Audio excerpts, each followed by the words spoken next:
Well, hey everybody, I'm Eddie Provident. This is DK Pittsburgh Sports. You're watching Steelers Today. With me as always is Dale Lolley. No, I'm not Dale Lolley, and I'm here to help you because you're terrible at this.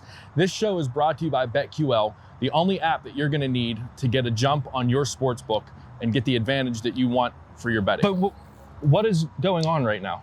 They scan over 350,000 unique bets per year to give you a best bet advantage over all of your bets for all major sports. Hey, and you know what else it does? It covers everything. Baseball, football, hockey, every single sport, every single bet that you can think of. You don't need your phone for this one. Their algorithms look at everything, historical data, but weather, matchups, performance, anything that you can think of, their algorithms cover it. Go to try.betql.co/DKPS to get started now, or if you just download the BetQL app, you make your life easier. Use the discount code DKPS at checkout. Right now, if you use DKPS at checkout, you get 25% off any subscription. And if you use the BetMGM offer, you get $200 towards any wager, whether it wins or loses. BetQL's algorithm went 13-2 on 5-star bets in week 1 of the NFL season between Thursday and Sunday. So make sure that you take advantage of BetQL now. All the information is in the description below. Check out the link try.betql.co/DKPS.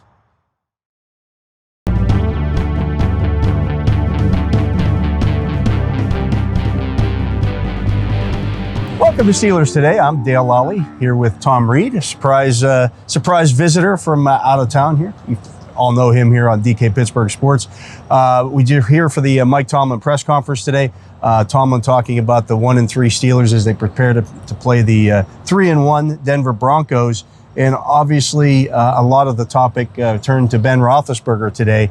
As you can imagine, a lot of questions to Tomlin about Ben Roethlisberger. At one point, he was asked, Tom, is Ben Roethlisberger the best quarterback for this offense? And he replied, absolutely. Yeah. They're not going to be making any changes right now. I think you would think it would be Ben Roethlisberger's job until he's as long as he's ambulatory. And I don't know how long that's going to be because I guess one of the things today he is dealing with now a hip to go along with what was his previous injury? His ribs. He had something on a chest or it was a pectoral injury. Yes, there you go. That was it. But I mean that's going to happen when you get hit as many times as he's been hit this year. Yeah. And I asked Tomlin about the Steelers' lack of turnovers this season. They've only forced 3 in their 4 games. They've been outscored off of turnovers 24-0 thus far this season. That's losing football. Yep. And it's no surprise those 24 points all came in the losses. They were even in that regard against the Buffalo Bills in week 1. You can't give up points in that respect. You can't turn the football over deep in your own end and then give up a touchdown or field goals on that quick change like that and not have that affect the outcome of games.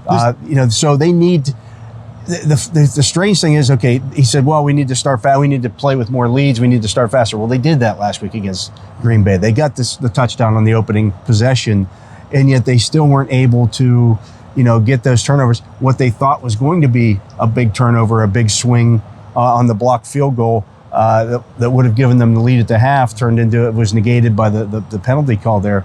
But they have to figure out a way when they get their hands on the football to make those plays.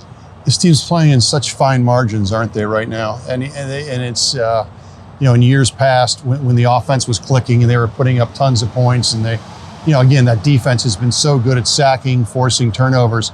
That's not there. Now, part of it, of course, as you know, is they've been dealing with some injuries on the defensive side. I don't know what percentage TJ Watt was, although he had a couple of sacks, right? Yeah. But he's getting doubled so much. Right. If teams are going to double TJ Watt like that, the other guys have to get there. It has to be Alex Highsmith, who was working against Green Bay's third string left tackle in that game, has to get home. Or whether that's Ingram over there, or whether it's Cam Hayward getting there. Somebody has to get there. Watt was getting chipped on every play and then blocked by the tackle. They're chipping with the tight end and then blocking him with the offensive tackle. He was basically running an obstacle course to get to the quarterback. How much does this team? I'll ask you the question. There you go. How much does this team miss Mike Hilton? Maybe in the sense of how he was able to get in there, not always get sacks, but be disruptive. Well, they're not blitzing as much this year. Right. Part of the reason for that is because they don't have Hilton. Hilton wasn't great in coverage. Right. That's why they blitzed him as much as they did. Yeah. It was over 70 times last year. And he missed 3 games. Yeah. And he still blitzed 70 plus times. So he was coming quite a bit because they didn't, he was good at it. But B, he wasn't great in coverage. So you send him in those situations. He could get home or at least disrupt things. They're not doing that as much. They're not blitzing as much. They're playing more coverage. And, all in all, as Mike Tomlin noted today, look, we didn't give up the big plays against a team. Aaron Rodgers will throw the football to anybody down the field. That didn't happen in this game. So they didn't give up the big chunk plays, for touchdowns or anything like that. But, it was just a case where you allowed a quarterback who's one of the best to ever do it to kind of just chip away at you. And they made it too easy, I thought, by not stopping the run real well. Yeah, I was going to say, you mentioned that was a big part of your story. A lot of third and shorts, for Aaron Rodgers. That's just not a good recipe for success. No, and when you're that close to the sticks, that is part of it. You're not getting teams in predictable passing situations when a team can run on you. And, Tomlin was talking today, one of the things that Denver can do is run the ball. So they're going to have to be stouter against that to set up some of those more predictable situations. It'll be interesting, of course, to see who ends up being the quarterback for Denver this week. Yeah, Teddy Bridgewater in the concussion protocol. We'll see if they see Drew Lock again this week. Of course, he started against them last year, and the Steelers knocked him out of that game. You see a different offense when Bridgewater is out there as opposed to Lock. Bridgewater's taking more chances this year than he did last year in Carolina or at any of his previous stops. He's throwing the ball a little more down the field. I guess maybe he figures he has nothing to lose. Maybe the Steelers ought to try that a little bit as well with Ben Roethlisberger. They are taking shots, but what they're doing, everything's either a shot or within 15 yards or 10 yards of the sticks. They're not hitting that area between 10 and 25 yards, I should say. Those intermediate passes are the ones that's not there. And there were a lot of questions about fourth downs again today. Yeah. I think they're 0 for 5 this year on fourth downs. Yeah, and some of that's on Ben, some of that's on the play calls. You have to throw the ball past the sticks. There are guys open there. He's making those decisions pre-snap. That's something they have to probably talk about with him. Like, hey, look, we can't do that.